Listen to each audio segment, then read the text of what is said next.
What's up, everyone, and happy Tuesday. That's right, it is Tuesday. Unfortunately, I was unable to get the video edited in time to get it out for 6:30 on Monday, so this video will be dropping 6:30 on Tuesday. We will be back to our standard 6:30 Mondays starting next week, and I do apologize for the day delay here. So as you've kind of noticed, my first sets of videos have all been in little chapters, with tax savings being the first. And now I'm going to be going into one for this week and the next 2 weeks on questions to ask your agent. This week is going to be questions you ask your agent if you're a buyer. Next week will be if you're a seller, and the following week will be in the rental space, whether that's leasing, whether that's being a landlord, or whether that's being a tenant. It's questions you should be asking to prepare. Remember, you're not just picking your best friend to do this, you're picking somebody who's qualified to either save you money if you're on the buy side, or get you the most money or the best terms if you're on the sell side. I understand everyone wants to work with friends, and that's great, but I think you want to make sure you're actually interviewing them. Whoever you choose, you probably should speak to a couple agents, and you just want to make sure that you're asking questions that every agent in every situation is going to be different for the buyer, the seller, the tenant. You want to make sure you're comfortable. You want to make sure that they're doing the job that you're asking them to do. And you want to make sure that the terms are right, that they know the area that they're working, that however they're being paid, whether that's buyer through a buyer agreement, whether that's tenant through the landlord, or whether that's seller through your commission agreement, that everyone's happy on all situations from the start. So it's not something where you kind of just jump in and just kind of go, but make sure you're asking the right questions so you all feel comfortable and you're all on the same page to start. Okay, so let's get right into it. Today's is on the buyer's side. So if you were looking to hire an agent and you were a buyer, make sure you're asking the right questions. You don't have to ask a million questions. This doesn't have to be some crazy interrogation, but just make sure you're getting somebody that not only fits your needs as a person and just kind of your compatibility, but also knows the area, has the valuable resources that I think a lot of people don't understand, whether that's contractors, whether that's vendors for electric, whether that's lawn or pest or inspectors or mortgage brokers or whatever that may be. I think there's a lot of times that the buyers don't know to ask those questions, and then later they're kind of out struggling and doing it on their own, when really there should be a team in place. And you don't necessarily have to use that team, but I mean, I have a go-to lender. I have a go-to title company. And I usually, if my clients ask who to use, I recommend going to them. I always say, hey, talk around. But these two companies, because I work with them a lot, they work very well together, and they work very well with me. So we kind of all have a flow. It's the more you do deals together, just like I kind of think if you've had an agent in the past that you had a great experience with, I find it crazy sometimes when buyers and sellers are like, oh yeah, no, I hired this new person. I found him online or whatever. And it's like, and then they're not normally happy with them. And I'm like, well, if you had such a great experience, why wouldn't you go back? It's top of mind. It's a lot of different things, but that's one of the cases where if you've had a great experience, maybe you don't need to do interviews. But if not, interview one or two agents, or two or three agents. Make sure when you're selling, when you're buying, you're getting the right fit for you. You're getting somebody on this with the buy side that knows off markets, whether that's to try and bring off markets that have sold into the mix to try and add comps, or whether that's finding off markets and you're a buyer and you have additional options that you may not have if you're working with another agent. Either way, there can be a lot of value, whether that's through the vendors, whether that's through the marketing of who your buyer and buyer's agent knows and who they can find. There can be a lot. Their searches, the way that you find things. A lot of times you go on Realtor.com and everything's not perfect. It pulls from the MLS, but unfortunately, if an agent's in Miami-Dade or an agent's in Palm Beach, some of those factors don't necessarily that's not fully compatible. So some of those areas I'm speaking for the South Florida market that I'm in, don't match perfectly. And so listings may not show up. And all of a sudden an agent goes in and they can do searches. And I've had clients be like, I've been looking for a couple of weeks, haven't really found anything. And I'll send them 4 or 5 things that they had no idea were on the market, whether that was off market, whether that was a different search criteria that I was using, whether that's because some people, when you're listing a waterfront property, you don't even put the water frontage. So now people are searching for 80 feet and above. Whereas if you put null field for waterfront, you'd get something, and then you can look on the tax records and see that it's 90 feet. So sometimes you have to be creative, and it doesn't mean you as a buyer can't do that and be creative. But I think a lot of times That's the reason you hire a professional. It's to write the right contracts. It's to make sure you can negotiate your appraisal correctly. Make sure your lender is getting you the best deals and you're not overspending on your fees. Make sure your title company is getting you the best deals and running the searches correctly and making sure that it is a free and clear before you get there if you're a cash buyer, because it doesn't have to be. And I know it sounds stupid, but there are so many horror stories out there of people not necessarily knowing what to ask or what to do, and it costs them, whether it's $500 or $5,000 or 500,000. You hear it all the time, and it's really unfortunate, and you probably hear it in almost every one of my videos. But it's something to be cognizant of. But let's get to the actual questions of, if you're looking to have an agent and hire an agent as a buyer, what should you really be asking them?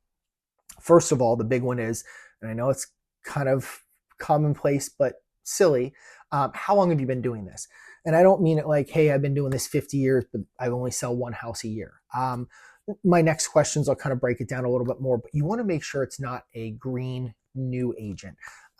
Sometimes in real estate, it's tough, but there's a learning curve here, whether that's on the searching, whether that's on the connections, whether that's on knowing your marketplace, whether that's on knowing how to write the contracts and do the negotiations. I know it sounds sad, you never want to be the first, but you never want to be the first. There's a learning curve there, and hopefully that agent's coming in and going under someone's wing and kind of watching, whether that's being a junior agent, being a trainee, whatever it is, or starting with rentals and things like that. But you don't want to be, if this agent started 3 months ago, the agent's first buyer contract, and God forbid they write it wrong, and now all of a sudden a weekend you're trapped and your $10,000 or $50,000 deposit is trapped. But you didn't do anything. It was the agent wrote the contract wrong. So I think just making sure that agent understands, or if they are newer, do they have somebody that's overlooking and helping them and their partner that's going to make sure that you're still in a good spot. Maybe you do have a new agent you really like. Make sure they have somebody guiding them and you're not just kind of doing it yourselves, but yet having a cost there.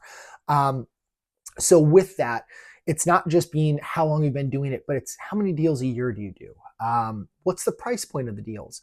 Where are the properties? So again, if you're calling me and you have a $200,000 property and everything I sell is 10 million plus, it's not true. I'm just saying I might not be the right person.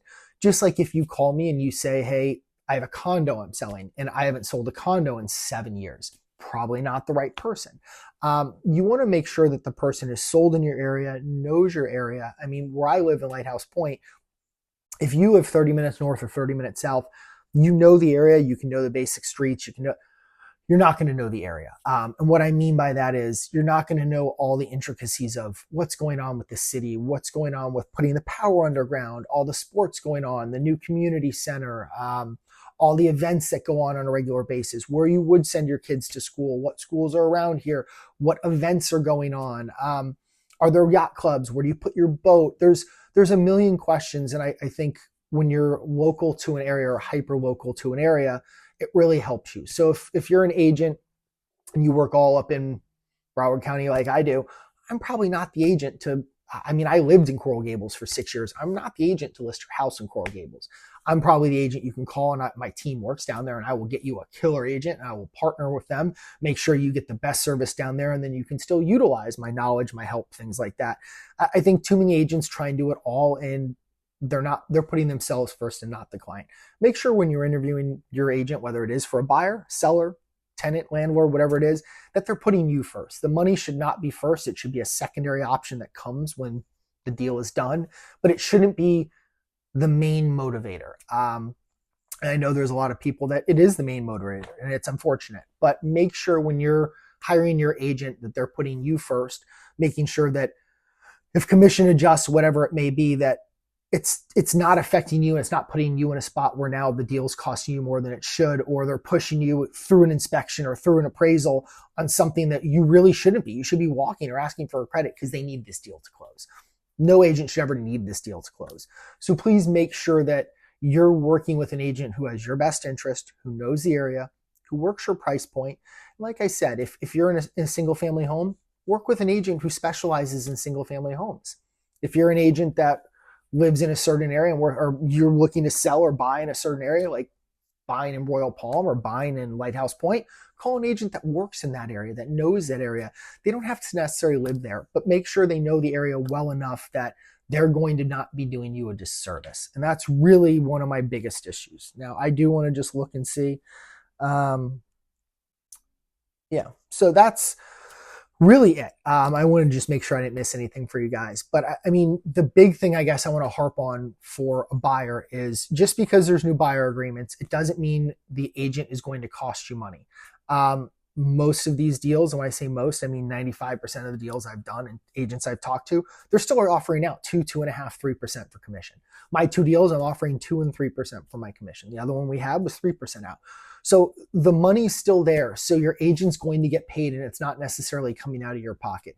Don't get worried about that. Don't feel like, oh, now I'm just going to have to wing it on my own. Talk to an agent, walk through these things. I think whether it's a relationship, whether it's work like this, whatever it may be, communication's key. Call somebody up, talk to them, say, hey, this is what I'm thinking. This is what I'm doing. I don't really have the money to come out of pocket and pay you 3%. Probably don't have to.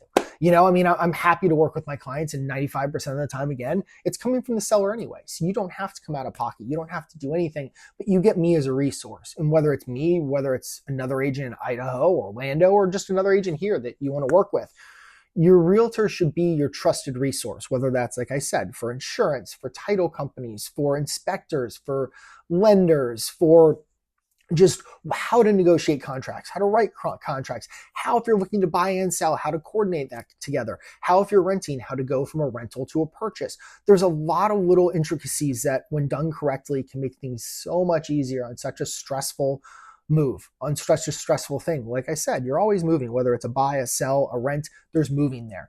It's stressful. No one likes to move. I've moved, I mean, my wife and I were in our like fourth house in like 10 years. We move all the time. It's great, but it's super stressful. I've been there. I have contacts for movers. Whatever you guys need, I think you need to rely on your agent and make sure that they can provide that value and bring that value to the table. As the market's shifting, I think there's a lot more of that. And I think you just want to make sure that you're asking the right questions to make sure that you're really getting an agent who is going to bring you the value that you're paying for. Because whether you're paying for it or the seller's paying for it, someone's paying for it. You might as well be getting that knowledge and make sure that you're getting a leg up. And when your house gets an appraisal on it, that you're actually coming in at a good value. Or as a buyer, you're coming in and maybe you're a little under your appraised value, or you're getting a little bit of a credit back, or whatever it may be. There's a lot of things that people don't know how to do rate buy downs. Just to add value. And I think a lot of it is discussing with your agent what your goals are and what you are trying to do, whether that's time, whether that's cost, whether that's getting a certain area. Everyone has different goals, different needs. Discuss that and see what the best way is to get from point A to point B. A lot of times collaboration is key. So again, thank you guys very much. Always appreciate doing these. Next week, it will be dropping on 6:30 on Monday, I promise. It will be sellers, what questions you should be asking the agent to make sure they're bringing value to the table. And again, it all depends on your area, all depends on your needs, but please make sure you're asking questions and not just blindly hiring someone. It is most likely your largest asset you own, so be careful with it. Thanks, guys. Have a great day.